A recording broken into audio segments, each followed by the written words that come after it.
gonna record on this computer. Recording away. Happy to have you all here tonight. It's a beautiful day out there for most of you who are living in Eugene, Springfield. I don't know what it is the rest of the world. We do have California and Idaho with us. And let's see, Beth, you're from back east, I think, somewhere. Um, can't remember the state, but I'm in New Hampshire, New Hampshire. So, and we are having a major snowstorm tomorrow. oh, sorry to hear Yeah. that.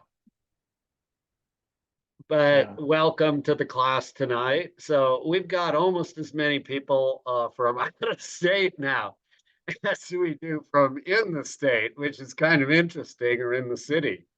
Not quite, but anyway, kind of fun. Glad to have you all.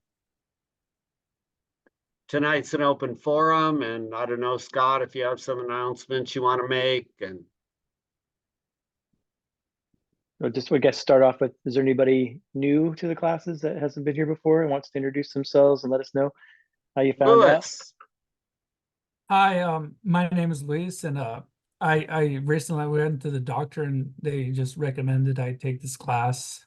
And that's how I found out. They sent me like a letter, and they told me this would be a good class for me to have because of dietary needs. Well, kudos to your doctor for sending you to the classes. That's really the goal, for us to have doctors understand the importance of this for all their patients, particularly those that are thinking of starting on medications, or for patients who want to try to get off of medications they're currently taking. Your lifestyle decisions, the choices you make, will really help determine your health. And 8 out of 10 people can actually reverse many of the chronic illnesses that they develop. And so that's heart disease, diabetes, overweight, sometimes arthritis and other chronic illnesses, autoimmune disorders at times. So whatever you have, whatever you're here for, stick around for a bit. Tonight is not one of those classes where we're talking about a specific illness. It's it's called an open forum. We've been talking about how what we eat affects our mind, how our mind affects our health. We've been doing that the last few weeks, and we often do a lot of food choices. And so we encourage you to stick around, that all the classes are not like tonight, but you can ask anything you want. And if you need help in transitioning your diet, you can go to the website and log on and see a couple of the introductory classes. And then we have people who you can talk with for free to help you on this path. One of the persons, she's more than people, is actually in the room with us. It's Lisa Chick, who's a fourth-year medical student, who's been with the classes since, I think, almost her first year in medical school. Very experienced, and I've had a lot of good comments, positive comments, that she's helped a lot of people for free on their path toward making this transition. So if you want help, you just send an email and say, hey, I'd like to talk to somebody. It's that easy. And maybe, Scott, you could show them how to get to the the archive sessions, how easy it is. Have you been on our website at all, livelifestylemedicine.com? Just Yeah, I looked at it, and I just give a quick look, but I have seen it. okay. Well, Scott is going to kind of show you here what you might focus your attention on. You go to the website and you come up with this page. And then scroll about halfway down. If you haven't done this yet, what I'd recommend doing is scrolling down to here where it says website tutorial. And if you click this, it's about a 20-minute video of me giving a tour of the website, where everything's at on there, how to look at up the archive sessions, You can sign up for the class newsletter here, and you get an email newsletter every Sunday morning. And highly recommend that too, because from there you see all kinds of, I'll even show you the what that email looks like and all the information that's on there. I'll pull up the one from I just sent out. It comes out every Sunday morning. You'll get a welcome newsletter when you sign up for the weekly newsletter, but then oops, I meant to go to here. Expand this. This is what the newsletter looks like. And so it talks about upcoming events and what this class is about tonight and next week's class. And then I'll just kind of scroll down. Here's more upcoming events and things. So read through that. We have a book club. We have more information on the website, our nonprofit. But I wanted to get down to where there's a Facebook group. I wanted to get down to where you could get the free health coaching. It's at the very bottom of the newsletter every week. It's always here.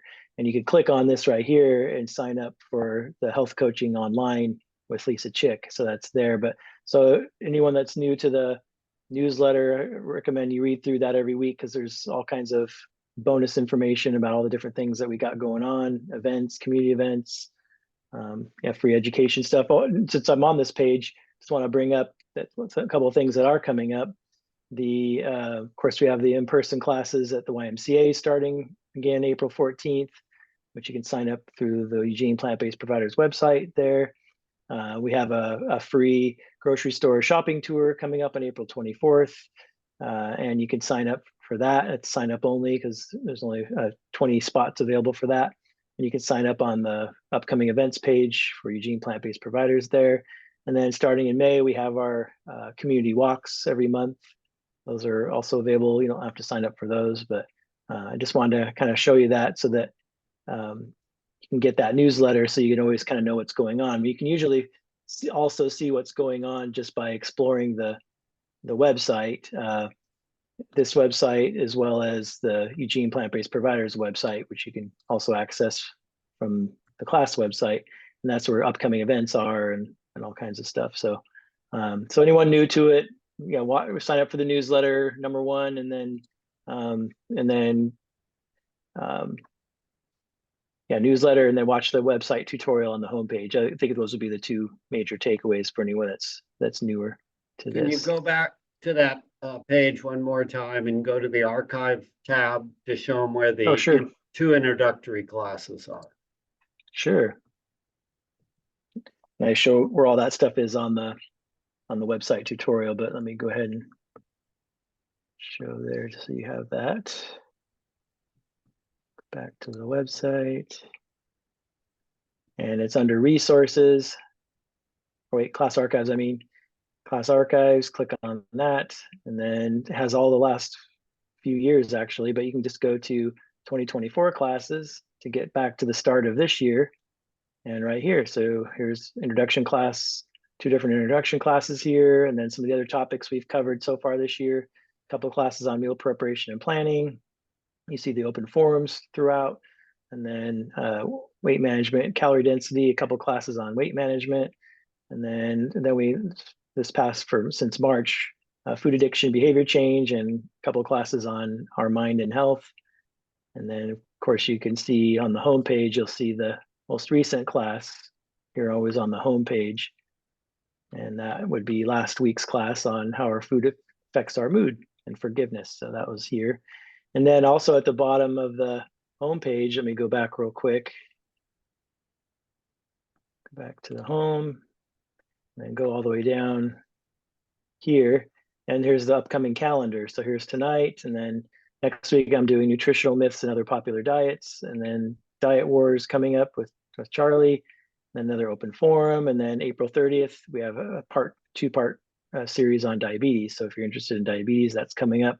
But again, you could, if you didn't want to wait all the way till April 30th for the diabetes class, you went back to that class archives page and clicked on 2023, you could look back and look at all the different topics we covered throughout the year, and you can find the diabetes one. So, so if you ever have a specific topic you want to see, you can always also go back to the previous year and see what classes there were and just watch the recordings of those. All right, Thank you, Scott. sure. So, anybody else who's new to the class? Look, I think I recognize most everybody else, but maybe not. Okay, anybody have anything they care to share? Issues that are going well, issues that they have problems with, whatever. Roberta.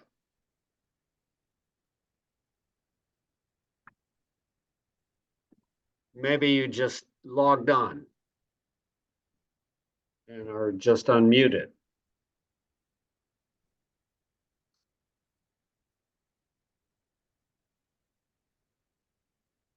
Okay.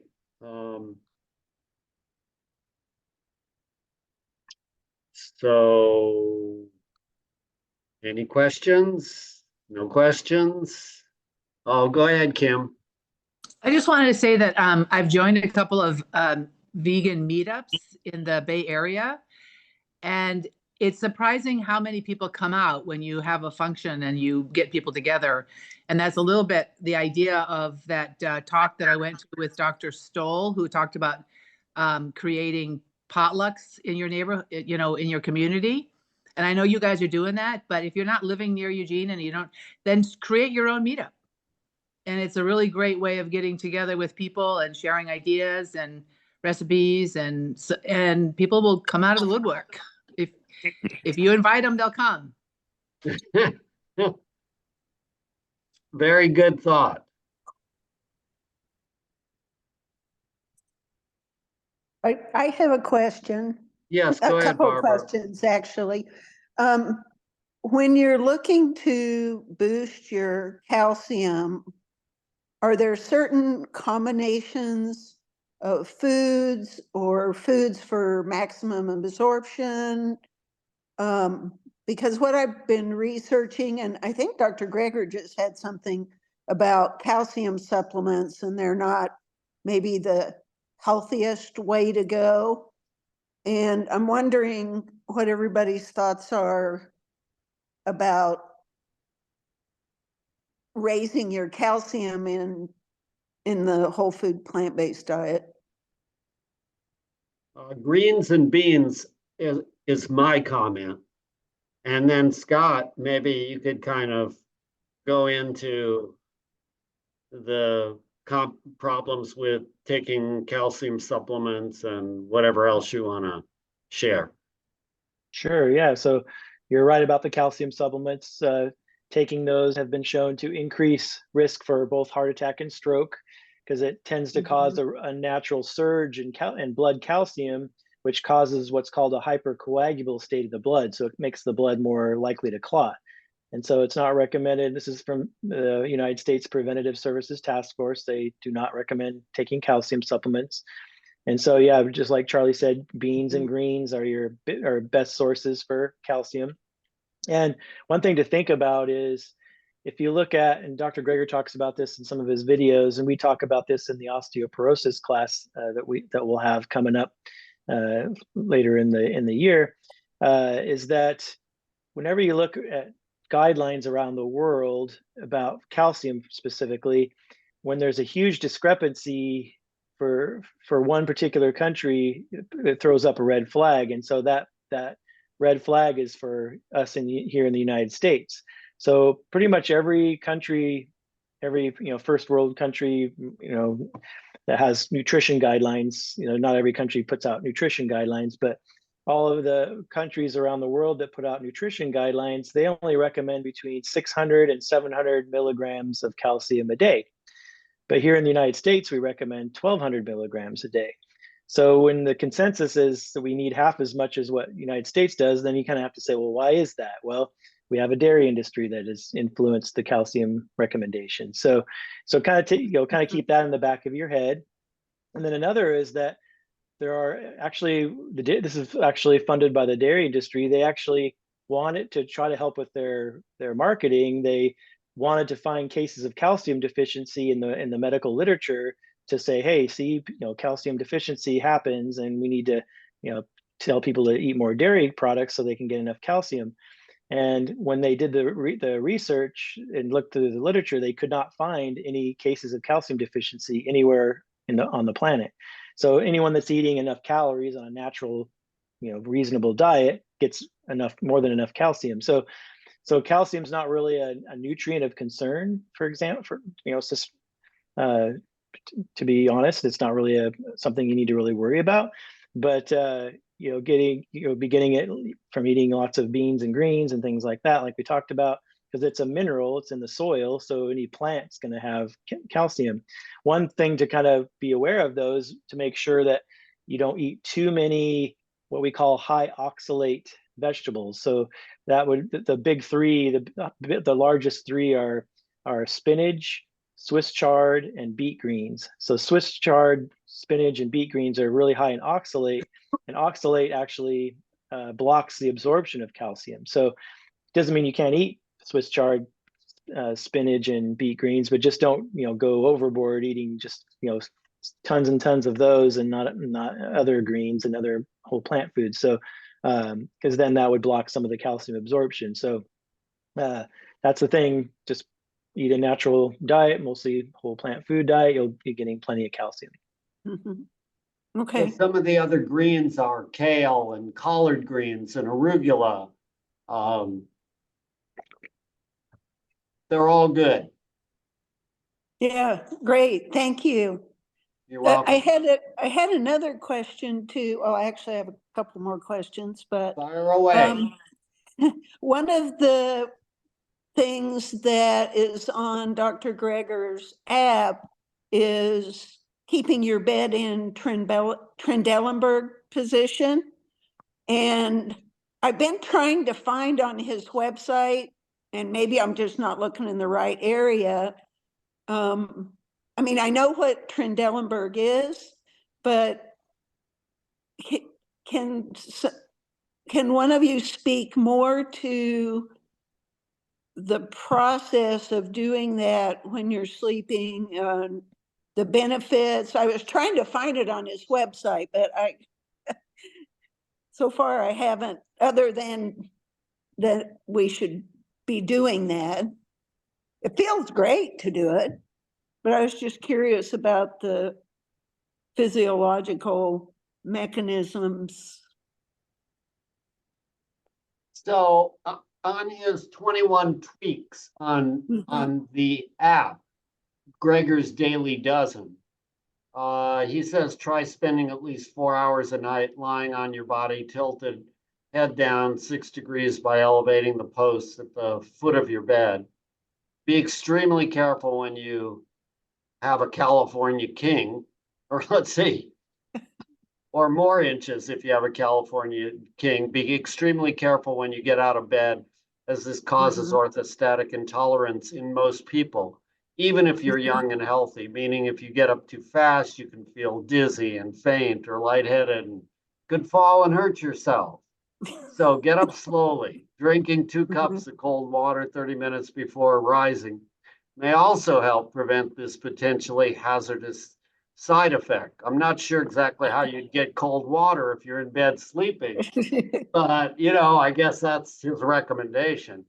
Do not try this at home at all if you have any heart or lung issues, acid reflux, or problems with your brain, like head trauma or eyes. Even a family history of glaucoma disqualifies you. Also, do not try this until you ask your physician if they think it's safe for you to sleep in mild Trendelenburg. I'm not sure why he's experimenting with that for the 21 tweaks to lose weight. Scott, have you seen an article or anything about why that might work? Yeah, he talks about it in How Not to Diet book, but I have to look back to see what the studies were. But it's supposed to somehow it helps with weight loss. It's all very small amounts, but just little things you can do to help with weight loss. I'm not sure what the mechanism is. I'd have to look it up and read about it. Okay, again. I've got the book. I'll look it up. I didn't think to look there. Yeah, and I would say Yeah. for most people, I think I wouldn't do that.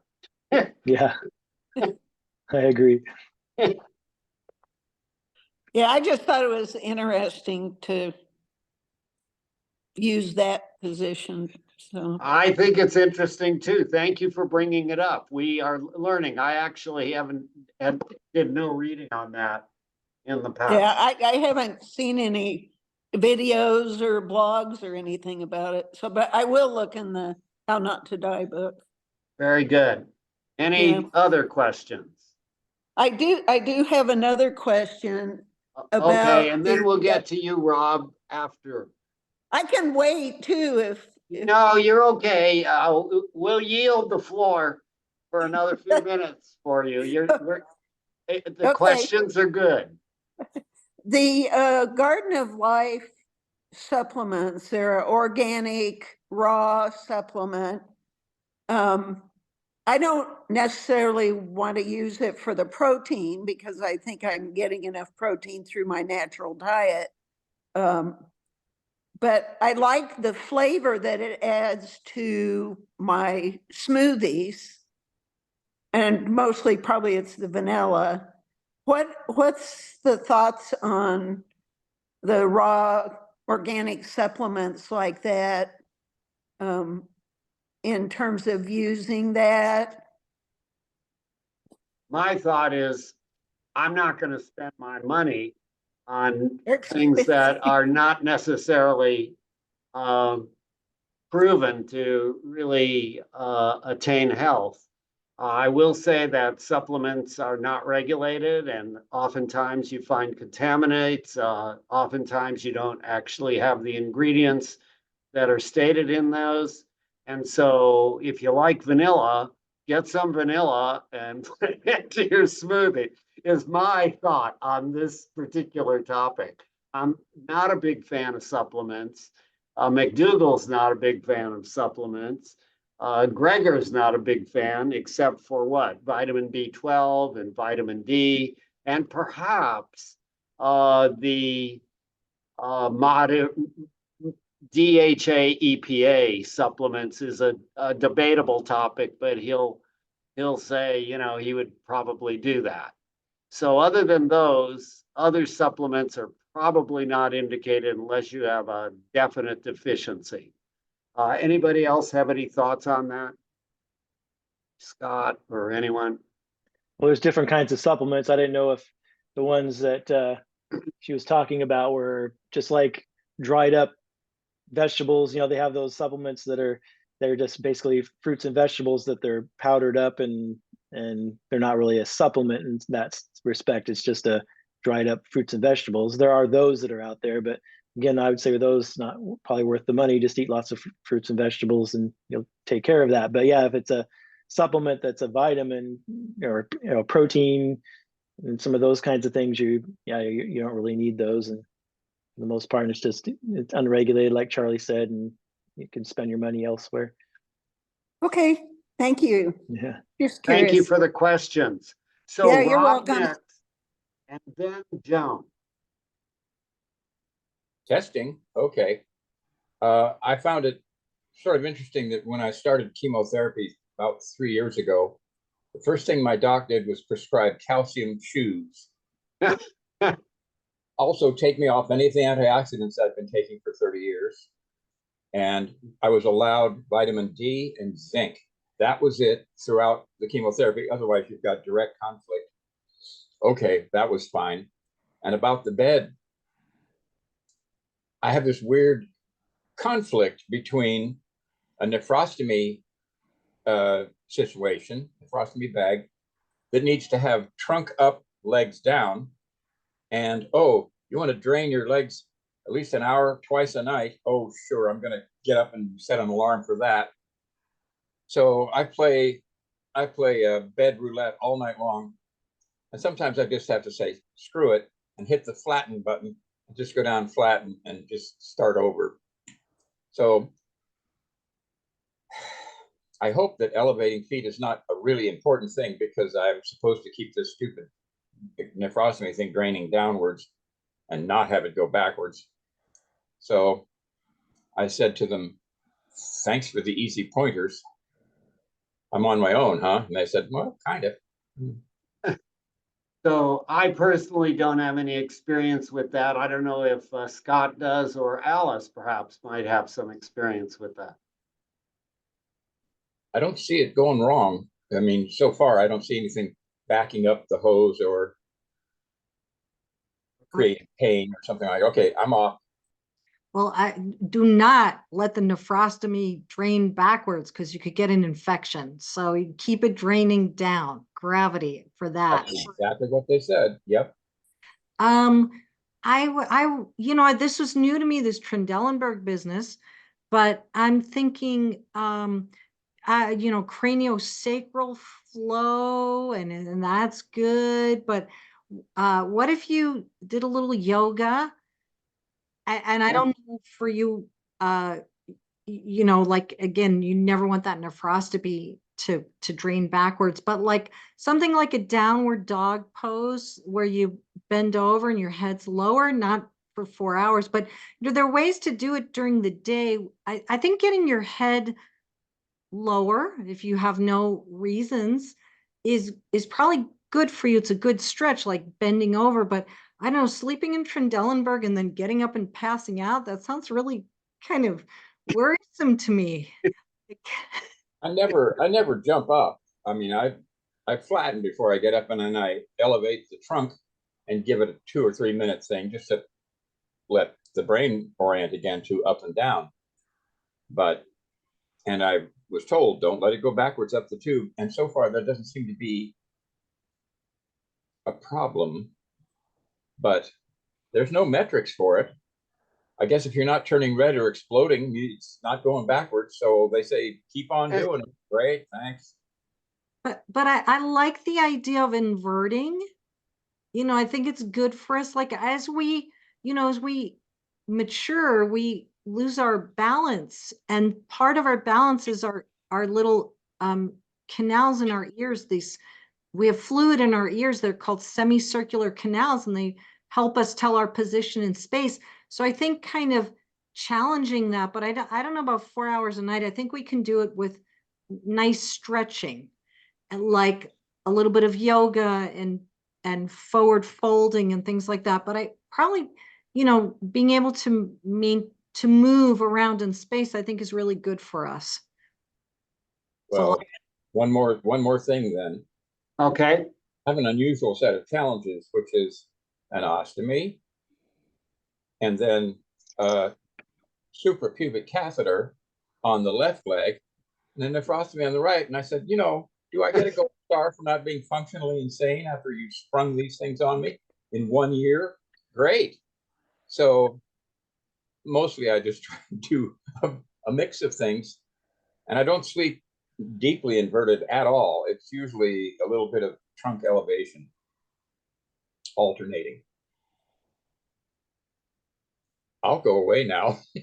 Well, that's a multitude of issues to deal with, and Yep. you may consider writing a book on this to help others who have that issue at some point. How you survive the medical profession and all its technology. I suggested to one of the people in an office, I'm going to buy a sheet of gold stars because none of the support team gets gold stars, and I sure don't. So I'm just going to go around and hand out gold stars to the people that should be getting them.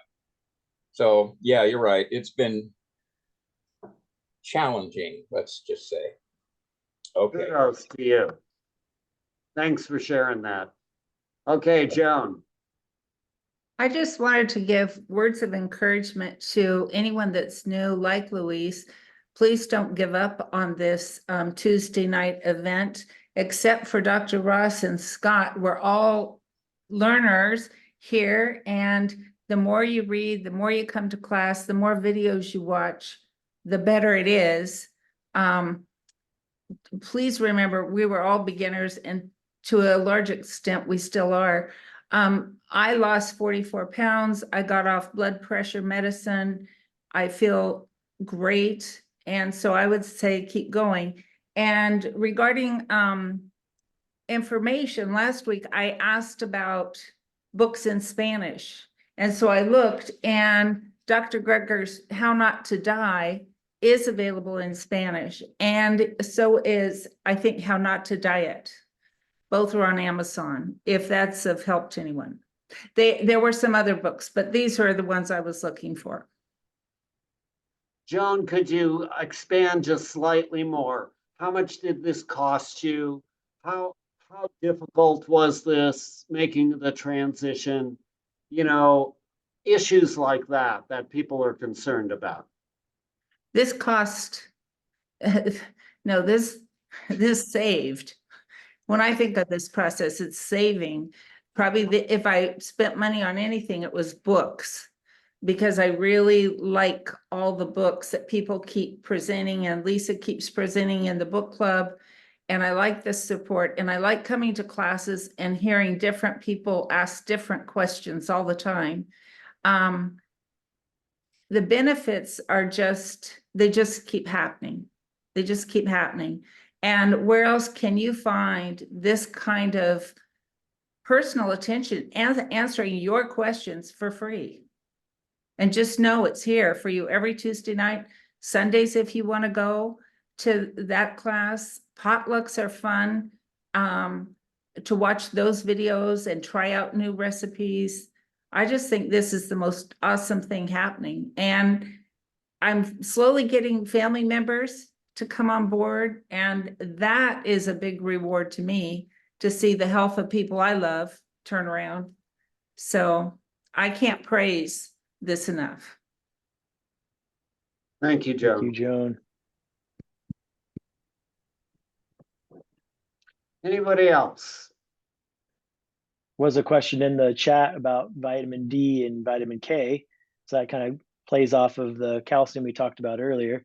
So vitamin D, you know, it's really not a vitamin, it's really a hormone. So it comes from getting sunshine. So when the UV rays hit your skin, you convert into vitamin D. It's the vitamin D, hydroxy vitamin D. And so we don't get enough sunshine really here in Oregon, because we have some sunshine, but not when it's a lot of the time when the sun's out, it's kind of cold, and so we're covered up with lots of clothing, so we're not really getting enough sunshine, not getting enough vitamin D that way. So it's really recommended to get 2,000 international units of vitamin D3 daily, probably year round, unless you're spending a lot of time outside in the summertime with shorts on and short sleeves and things. So that's it with the vitamin D. So that's really important. And then vitamin K you're getting from all the greens and everything as well. So I'm assuming if you're just talking about regular vitamin K, again, that's all in your green leafy vegetables. So if you're on something like Coumadin, it's okay to be eating lots of green vegetables with lots of vitamin K. You just have to be consistent from week to week. So if just for that little caveat for people that are on blood thinners like Coumadin, that's one issue. But then there's also vitamin K1 and K2 you might have heard about, because sometimes people talk about taking supplements for that. It ends up that the K1 that we get from plants actually gets converted by bacteria in our colon into K2, so we don't really need the supplement K2 either. So Dr. Greger has videos on vitamin K also, but yeah, you're plenty of greens, and you're going to be getting plenty of vitamin K, and then the vitamin D we talked about. Okay, Ron. Scott, let's see.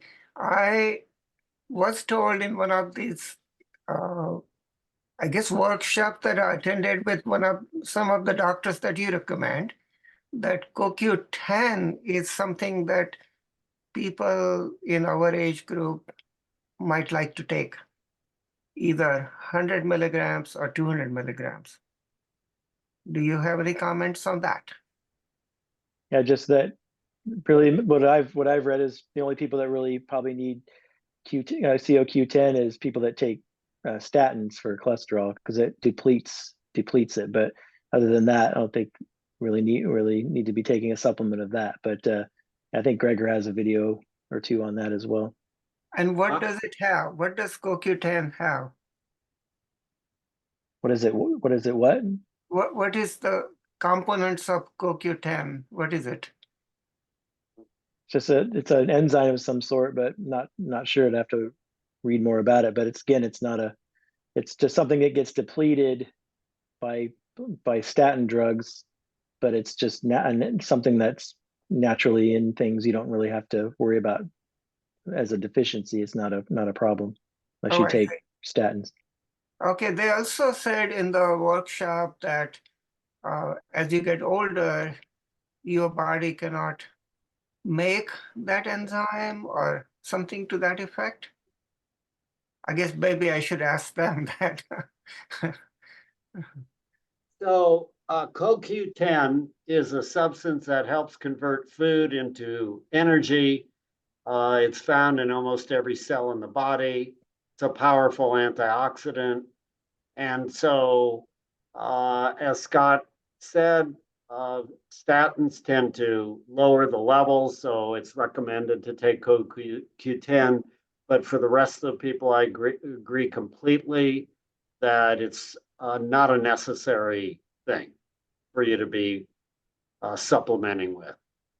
I see. Are there any negative side effects of taking that, like statins, you know? Well, I don't know of any specific side effect of taking CoQ10, but I guess there could be side effects with anything. I suspect it also is a supplement that may or may not be regulated, and you may or may not be getting CoQ10. I'm not sure. I've never really given that a whole lot of thought, but I'm Okay. giving it thought now that you're asking. Like, I think it's a supplement that is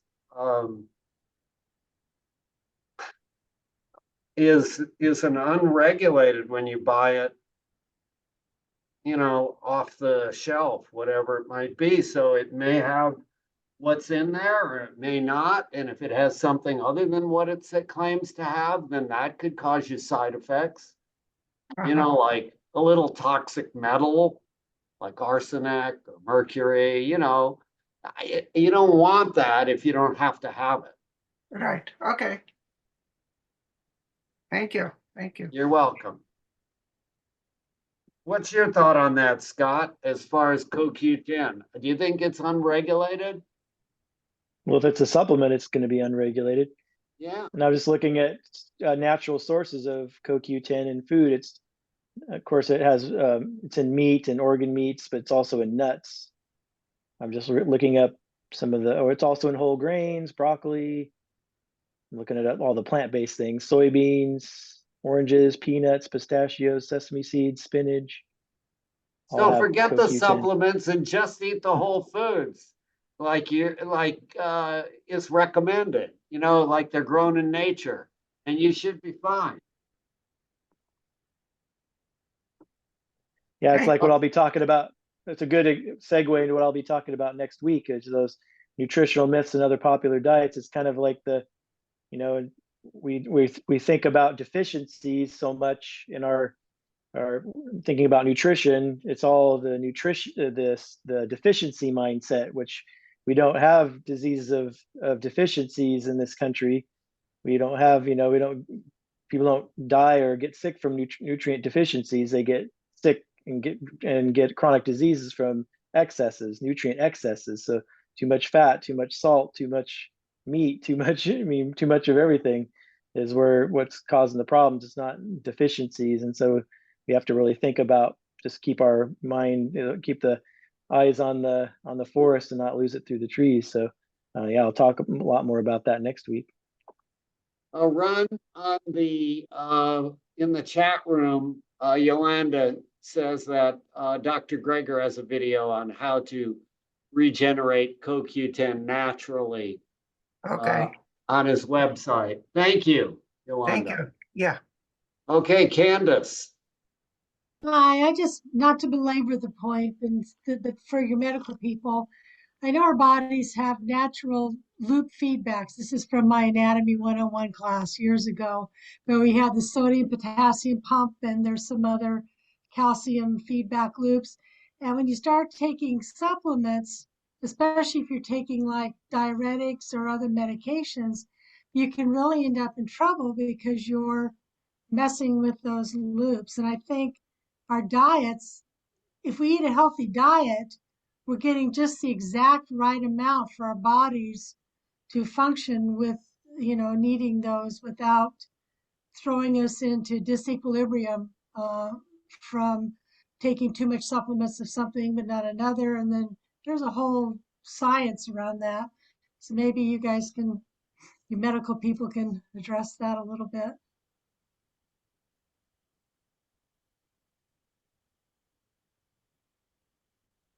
So I take my lead from Dr. Esselstyn and his study at the Cleveland Clinic, where he reversed heart disease in people who had end-stage heart disease. And he was not providing a lot of these various supplements to his patients, and they lived many, many, many years.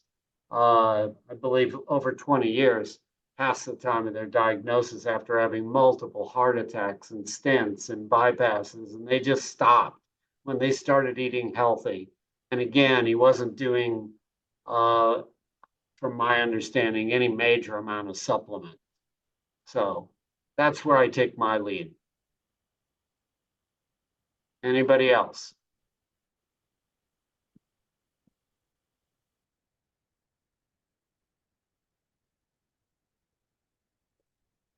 Nancy. Yeah, I guess I need to unmute to talk. Yeah, there you go. Well, she was, who I can't remember who it was talking about Dr. Greger's books in Spanish, or nutrition books in Spanish. And when I was on my last trip, I was in Brazil, in Belém, and I stayed at a hostel. Got to talking with one of my roommates, and she was interested in nutrition. And we looked up Dr. Greger's book in Portuguese. So I think you can get it in almost any language you want. So she was really interested and was probably going to get it, I'm guessing. But and then another thing, I quote, listen, sometimes read a lot of books on Libby. Any book on nutrition that comes out, not any book, but a lot of books on nutrition that come out.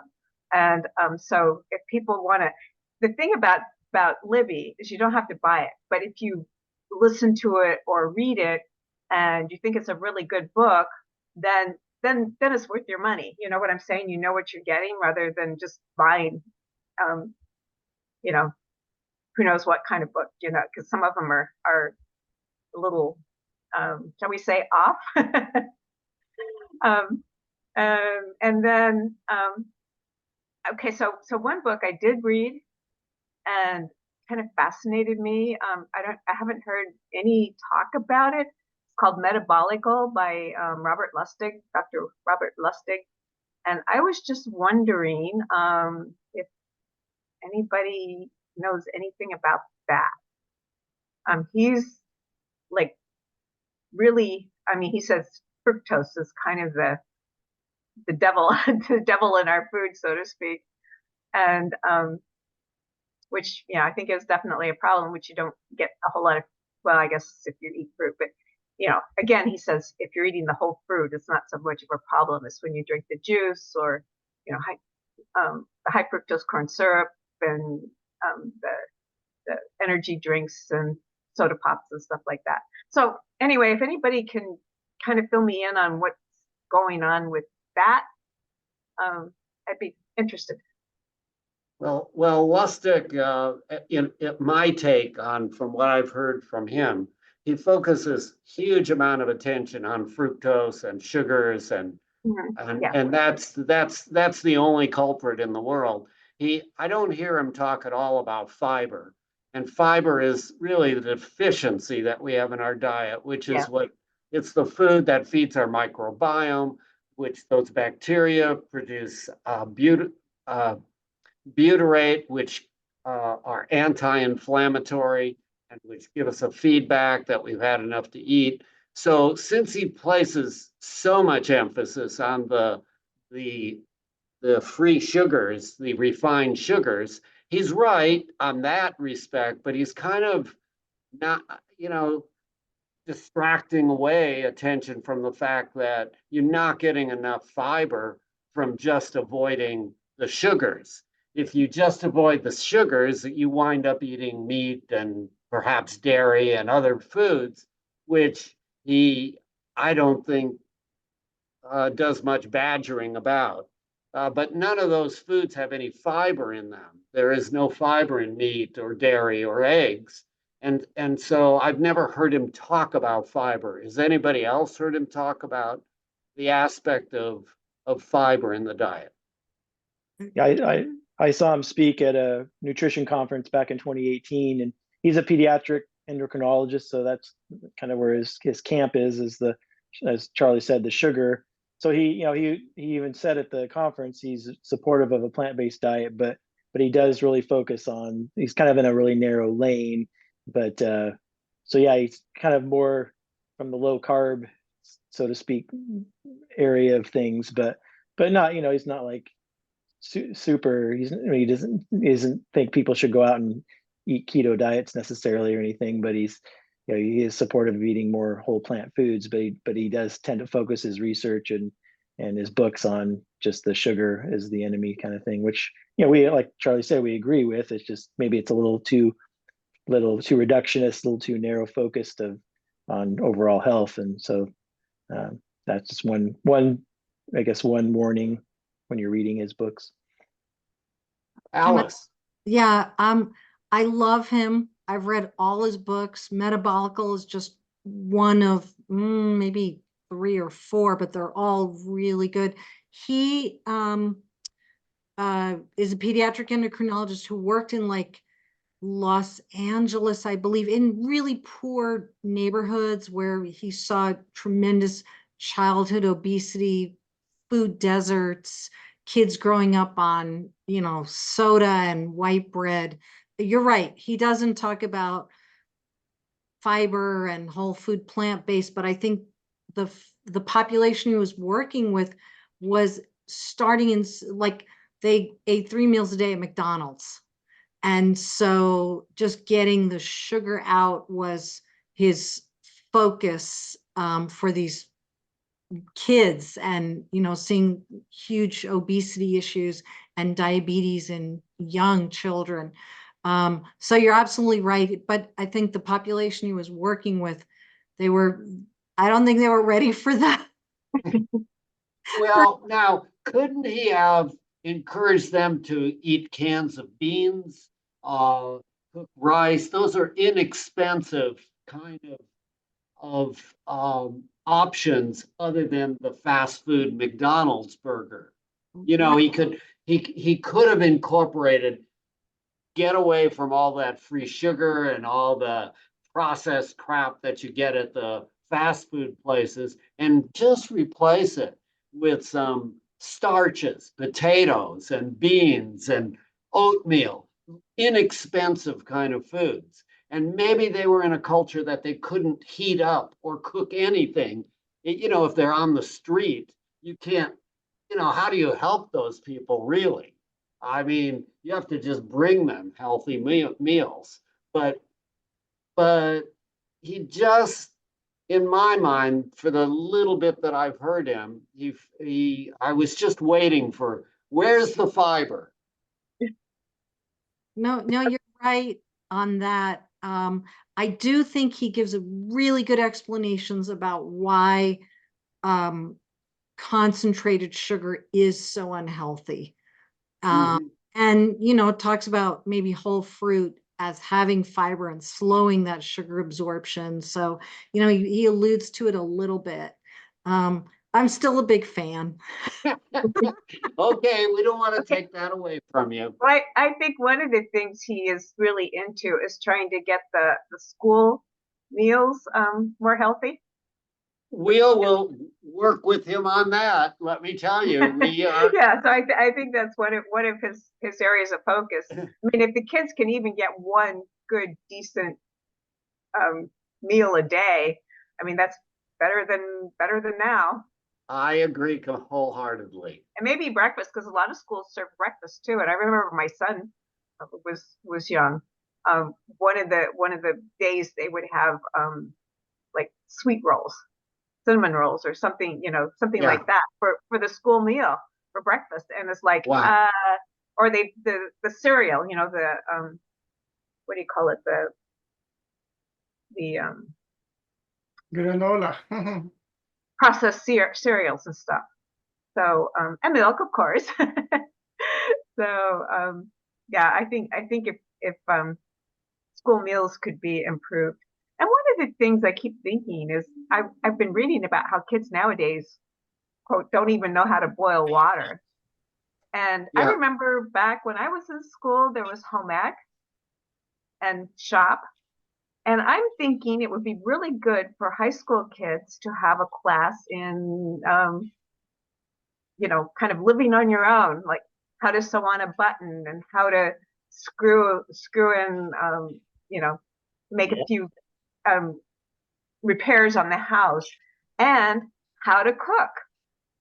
I mean, just some simple things that for nutritious foods. And I think that would be a really good high school class to have nowadays. I don't know about other people, but I just think that would be great. We'll be working on trying to get classes into the schools at some point. Arun. Yeah, hi, thank you, Charlie. I wanted to ask a couple of questions on fiber. Do you destroy the quality of fiber and its use in the body by cooking and by blending? I don't believe so. I think that fiber will stay intact and you can cook it and it will be fine. You have soluble, you have insoluble fiber, and it stays pretty intact from my understanding. I don't think cooking is a horrible thing when it comes to fiber. I think it's okay. And blending, like for a smoothie, it's okay. Yeah, the fiber is fine, but when you blend like fruit, you strip the fiber away from the sugar and you get into Lustig telling you, wait a second, you want to keep the fiber with the sugar so that it, gets absorbed more slowly. So Greger's solution to that, if you're going to be eating smoothies, is you sip them over the time it would normally take you to eat the food normally. So don't just down the smoothie in 2 minutes because you're in a hurry. You sip the smoothie over 20 minutes like you're eating breakfast with it or lunch or whatever you're doing. And that way the sugar will not be rapidly absorbed into your body. Gotcha. And the key is definitely do not do juicing though, because with the juice, you're using a juicer, you're not going to be taking in the fiber, and you're just taking in the vitamins and the sugar. So no juicing. Right. My reason for having smoothie in the morning is to have salad in breakfast. There you go. Thank you.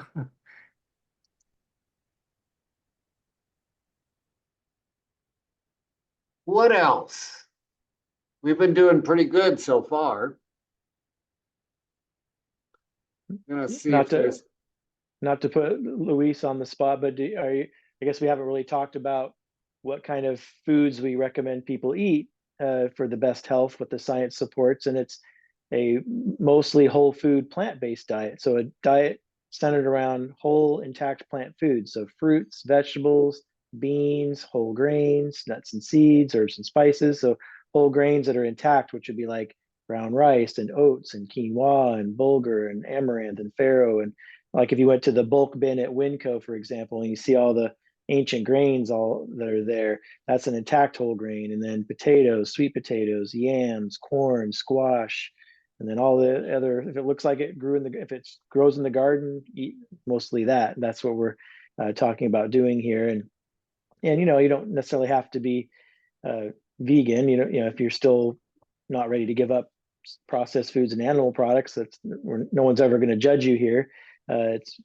We just try to get people moving towards the more plant-based end of the spectrum, and it's all about what your health goals are. If you're if you're already pretty healthy and you're not on any medications, but you're just trying to get some extra benefits, a little more, maybe lose a few pounds or just get healthier, then you could probably just move in the direction of a plant-based diet and can achieve those goals and stay healthy. But if you're have diabetes, you have heart disease, kidney disease, cancer, you're on medications for chronic diseases, then we would encourage you to move a little bit further down the spectrum toward a more whole food plant-based diet, because the studies show that's where you have the best chance of achieving the best health. So it's a spectrum, but we do talk about in these classes to eat a more whole food plant-based diet and how to do that. And so hopefully that anyone that's newer, that kind of you'll see that theme discussed over and over throughout the classes.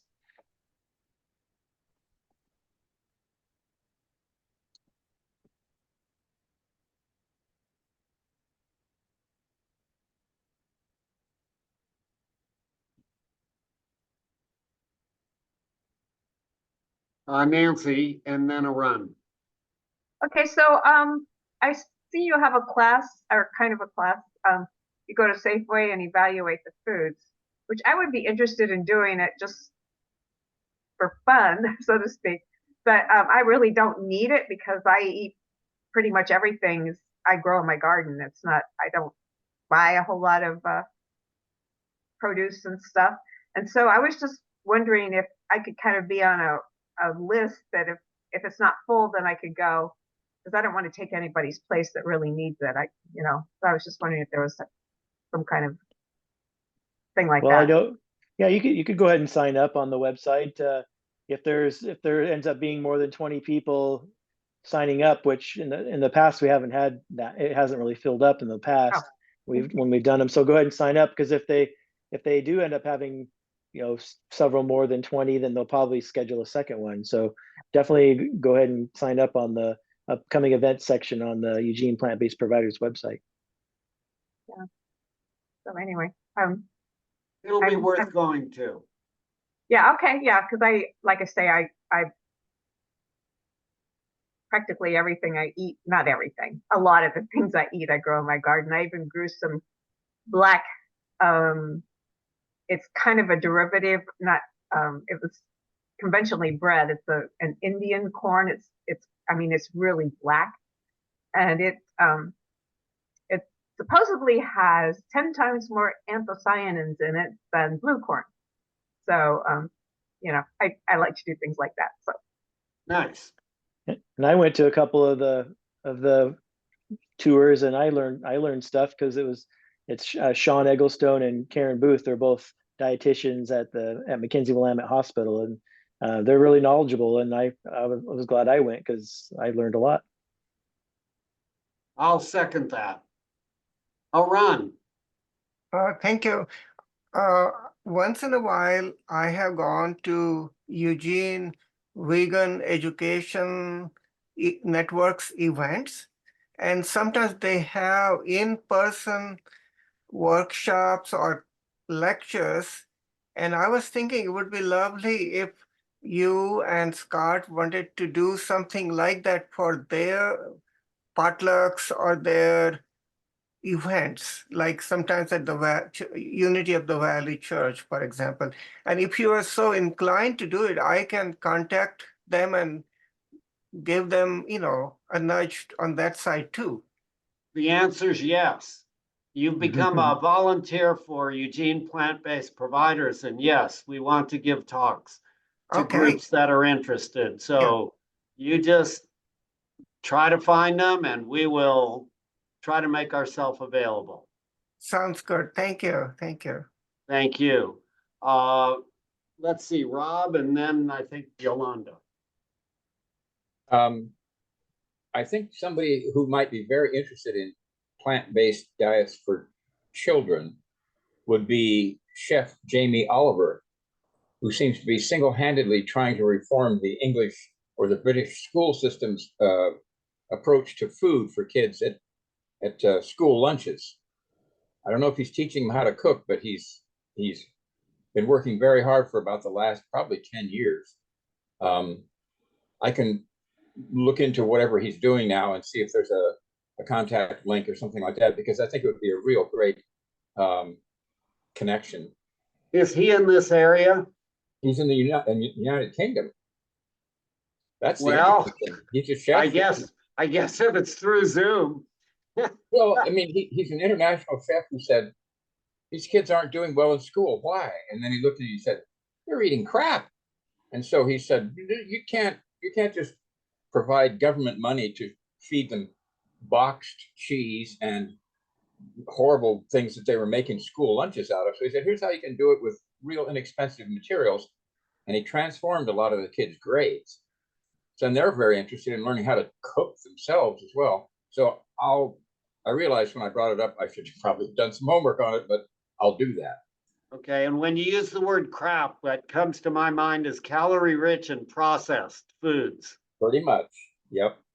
We used to love it in high Okay. school. We used to love it in high school when they would make, I don't know, streusel rolls or something. We'd eat 2 of them for lunch. Another thing was, I read that coenzyme Q is the only known nutrient that can turn off and prevent periodontal disease. There's not even a pharmaceutical that can do that. That was interesting to me.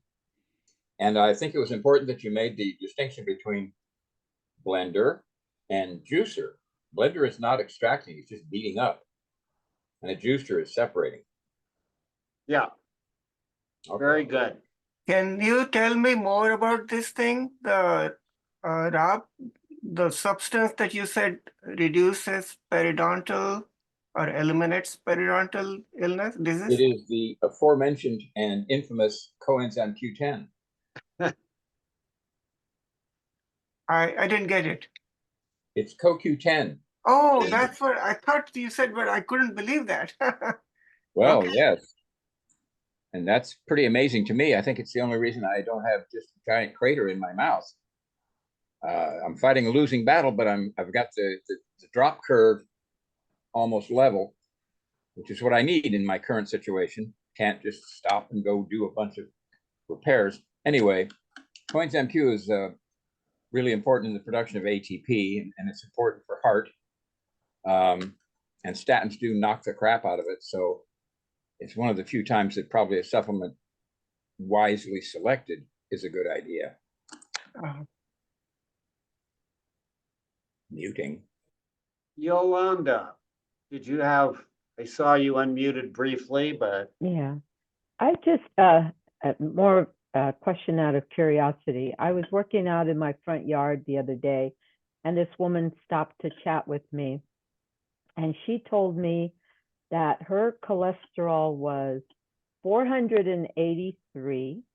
wow. And she refused to take statin, and she already had a blockage in her left thigh. She touched her left thigh when she said, and I said, you know, can I give you a suggestion? And I talked about, you know, what I've done and lowered my, of course, my cholesterol wasn't as high as hers is. She says hers is hereditary. And, you know, everything that I tried to tell her, suggest to her, she had reasons why she couldn't do it. So I was just curious, when you have hereditary hypercholesterolemia, does diet affect that, or is it just, you know, you've got to take medications to have an impact on your blood cholesterol level? It's my experience that diet affects it, and that it can affect it more dramatically. It may not get it down to a low level, which would be considered a safe level. But if one is eating totally whole food, plant-based, you are developing some safety by not producing TMAO. If you're not eating meat, dairy, and eggs, you're not producing the bacteria in your microbiome that are producing the trimethylamine N oxide, which leads to pushing the cholesterol into your arteries and forming the plaques. So I have seen people who have cholesterol levels in the high 300s who were totally plant-based and they were around 80 years old, which is doing pretty good. It's sort of Yeah. beating the odds. So I don't know. That's just personal experience of a couple few people. I don't know the overall statistics on this, but I will say that if she tried a month, it only took me a month to go from 240 down to 148, 30 days. If she just took a month out of her life, she could see how low her cholesterol could get. And then if she chose to continue not to take medication, that would be her choice. But so, Yeah, go ahead, Scott. the important part of that is that high cholesterol is just one risk factor for cardiovascular disease. And so if she was on a whole food plant-based diet and getting good sleep at night and getting exercise and not smoking and reducing stress and having good social support, we have data that shows that can reverse heart disease. So even if, like Charlie said, her cholesterol may never, because there is when it's that high, has a strong hereditary component. And so that, her numbers would likely not ever get down to where we would consider normal. But that, again, that's just one risk factor for heart disease, cardiovascular disease. And so there's chronic inflammation, and there's oxidative stress, and there's the TMAO, like Charlie talked about. And so that's just one of the components. And so even if you never get that number down as low as you'd like it, you're working on all of those things with the diet and lifestyle change, that your risk for having a heart attack and stroke is going to be really low. Even though many of us providers would say, well, if you really want to, I would do all the lifestyle medicine stuff, the whole food plant-based diet and all of it. But if you want that maybe another couple percent, maybe up to 30%, depending on how you look at the numbers, risk reduction, then still taking that statin might give you also a little bit more of a risk reduction, not as much as the diet and lifestyle changes, but a lot of providers would probably say, yeah, but you should still be taking it. But if she doesn't want to take it, then that just makes it even more important to do all the diet and lifestyle changes. Okay. Well, I hope she comes by again. When she said 483 and I have blockage in my leg, I kind of went, yeah, I didn't show it, but it's bad, scary to me. So, and if she has a blockage in her leg, she definitely has them in her heart, in her brain, everywhere else too, because our body's not compartmentalized. If you have a diseased artery anywhere, you have it everywhere. Well, I'm going to try to get her to come to class. Thank you. Give it your best, but don't take it personally if she doesn't. Oh, no, I won't. Thank you so much. You're welcome. It's like Rob's got his hand up. Go ahead and unmute. Rob, go ahead. I don't know where my camera's pointed. I must be off the screen when I hold my hand up. So anyway, Scott may be familiar with my primary care, Dr. Turner, who was following on from the previous PA that said, well, you're a little bit elevated in cholesterol and a little low in thyroid. And I was mildly snotty, but not mean. I just said, well, you've graduated from medical school in the last 50 years. There's a relationship between thyroid and cholesterol. Well, yes, but not directly. Fine. So she started me on a quarter grain of levothyroxine. And in a month, she was startled to see that the overall cholesterol was down, the bad cholesterol was down, the good cholesterol was up. She said, you're doing really well on a tiny amount of thyroid. Well, I don't know what my percentage of plant-based is. I think I'm probably at the 40 to 60 and heading up. I'm not at the 60. I'm at the 40 and trying. But probably that plus a little tiny bit of thyroid. The same thing for that woman with the blockage in the leg. If you have hereditary stuff, your entire dang family is probably low thyroid congenitally for years. Then you can give thyroid. It's pretty safe. And it's also self-titratable for almost anybody. Take your temperature, watch your pulse, watch your sweating or not. And and of course, exercise, do all the things. But that can make a very big difference. It can make a big difference in PMS. as well. Okay. Yeah, the only thing I know about thyroid and cholesterol is if somebody's thyroid is really low and your blood test shows that, your cholesterol will be falsely elevated. It kind of makes it incorrect. It's like, but it's usually pretty extreme. Someone that's got a really low suppressed thyroid need to be on a replacement. They'll have a super high cholesterol, and then as soon as you get them on thyroid medication, the cholesterol comes down. So that's my level of knowledge on that. Yeah, my argument to her was it was either that or statins. No, thank you for the statins. You can keep those. Let's try this first. And I just said, let's just try an experiment. Apparently it's working, so no statins for me.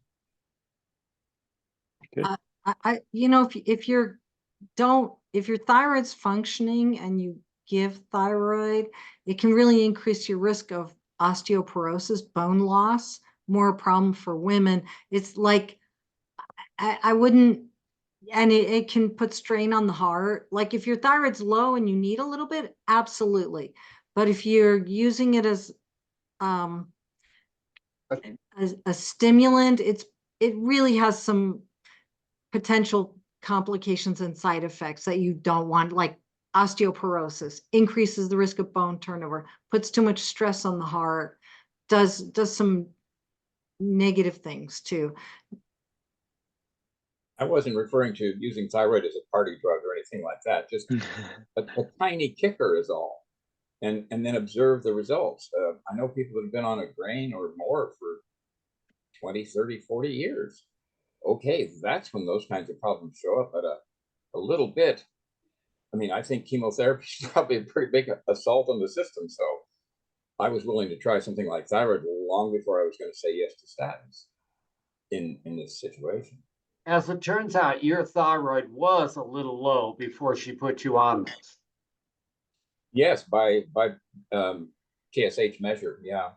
Yeah, so I don't think any of us in this room would argue with that concept of using thyroid, but to use, if someone had a normal thyroid test, what Dr. Blake is talking about is using it as a treatment for hypercholesterolemia, which would potentially deplete your bone mass and some other objects. And even though it might bring your cholesterol level down, it may have some adverse side effects. So one must be careful about the benefits versus the risks. Yeah, in the case of massive amounts of cholesterol, I think just trying to fix that with thyroid is like bolting a supercharger on a VW and saying, let's go. Well, you're just going to blow that thing right out of the back of the car. So okay, that's why I thought a small amount was just a way of changing the ratios a little bit. And it seems to be working. So, well, if you are a researcher with one of the drug companies, you might actually get approval for that by someone at the the way medications have been approved, like for dementia and for other things, we have to kind of question how our system does its approval. And, you just have to do testing on groups and make sure that the disadvantages don't outweigh the benefits. And I think before, that's how new drugs get developed. my original request was for Armour natural thyroid because there's a 0 incidence of carcinogenicity over 40 and 50 years of consumption. But there's a significant increase in carcinogenicity within 10 years of taking the synthetic thyroid. So I'm going to work on changing it to Armour after a little while because I don't need any more carcinogenicity in my case. No, thank you. Okay, well, we had fun with thyroid for a while. Now we have Candace's question. Who also has a thyroid question.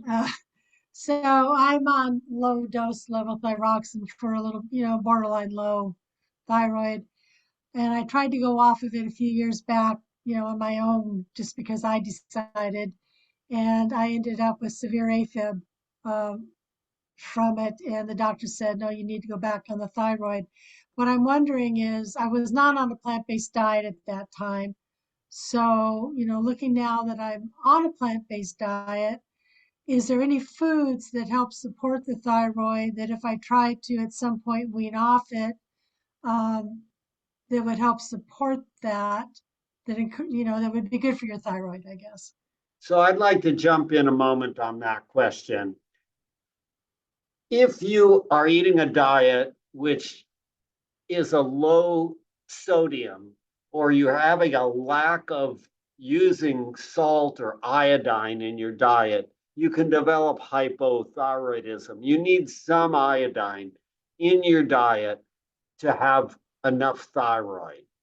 So if your diet is deficient in iodine, then you could do a trial of ingesting a regular basis of iodine, about 150 micrograms a day.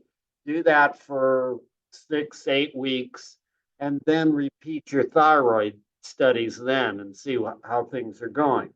But if you have a diet that incorporates sea vegetables, or you're using a little bit of iodized salt and you're getting enough iodine, then I don't think any of the other foods that we're eating are going to make a difference unless you're eating tremendous quantities of goitrogens. There are some vegetables that if you ate them in multiple handfuls might suppress some thyroid function. Most people are not doing that. But in my experience, the main issue has been, do you get enough iodine in your diet? And if you're not, get enough and then repeat your thyroid studies to see if you really need thyroid medication. Okay, thanks.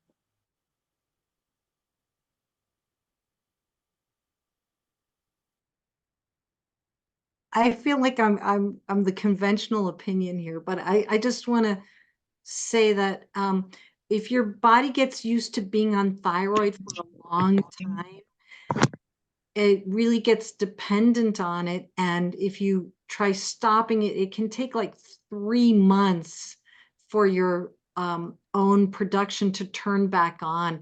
And during those 3 months, people tend to feel really sluggish and awful. And sometimes we do that. Like, let's say someone's had thyroid cancer and we want to do a X-ray test to see if there's some cancer left, or they had a thyroid problem and we want to do a test to see, like an X-ray test, and so it's got to take up the iodine, so we make them stop their thyroid. They feel awful for a long time, like up to several months.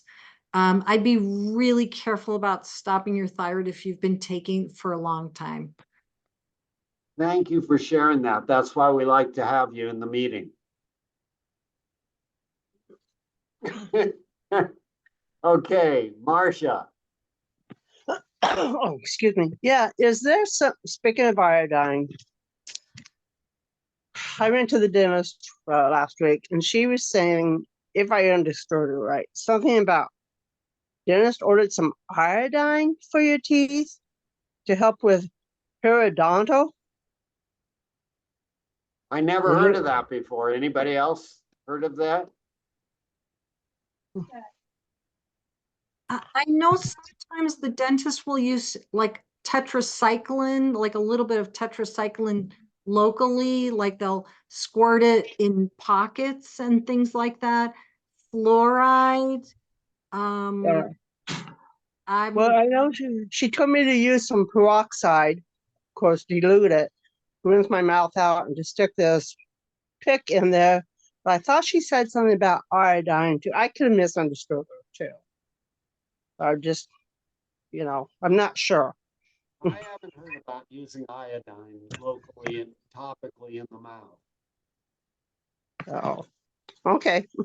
I guess one thing that I've read about is like a lot of our iodine comes from the soil. A lot of our soils are really depleted with, don't have a lot of iodine, which gets taken up in our veggies that with the conventional farming, the soils get depleted. So there is like folks do have low iodine. If you get iodized salt, which sea salt is not iodized, like iodine comes from ocean fish.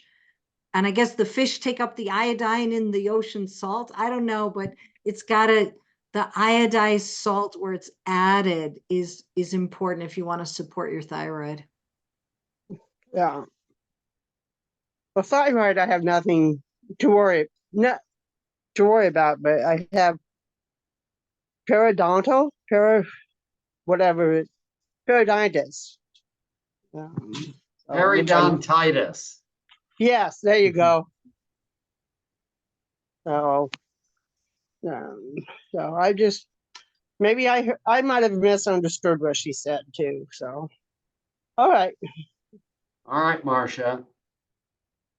All right, anybody else? It's Yolanda. I just wanted to say that you can get iodized sea salt, which is what I buy this. And I think Morton actually has one as well. Yes. But because of Dr. Ross, I take this every day. The dulse. Now, dulse is a seaweed or a sea vegetable. And what did you think of it the first time you had it? Was it pretty gross or did you get by okay? It's fine. I put it in, well, usually it's in a bit of hummus. Yeah. And it just tastes like the sea, I guess. It's not bad. So you could put that in some chickpeas and make untuna with it. Exactly. You know, it tastes a little like tuna, but it's untuna. And Dr. Greger recommends one of those packages a month for a person. Yeah, that's a lot. Okay. I'm on my first package. Okay. Well, I'm just sort of giving you. Yeah. Do you eat one a month? Yes. Oh, okay. Well, I'll have to up my intake. Okay. We didn't do it initially. I couldn't hardly stand eating it. The first time I tried it, I said, I'm not eating this. And then I kept listening to his videos and decided, there's a health benefit. I'm going to need to learn how to like this. And now I miss it if I don't have it. Okay, I'll double my intake over the, Yeah, every just week gradually I'll increase it. That works. Okay. You can buy it on Amazon. You can buy it in Whole Foods. You can buy it in any market of choice, or any market should have dulse these days. Yeah. I bought it on Amazon.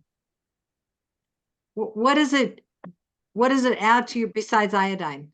Omega-3s. Okay. So it's high in omega-3. It's a sea vegetable. It's low on the food chain, so it doesn't have a lot of mercury or dioxin or plastic beads in there, or like some of the fish has. And if you don't like dulse, then you can do sushi wakame, or not nori. Sushi, like the nori sheets, they do the same thing. And wakame, it even has more omega-3, and it has the medium and long chain omega-3s, wakame. Now, wakame, you can buy it in two different types. One is like smaller granules.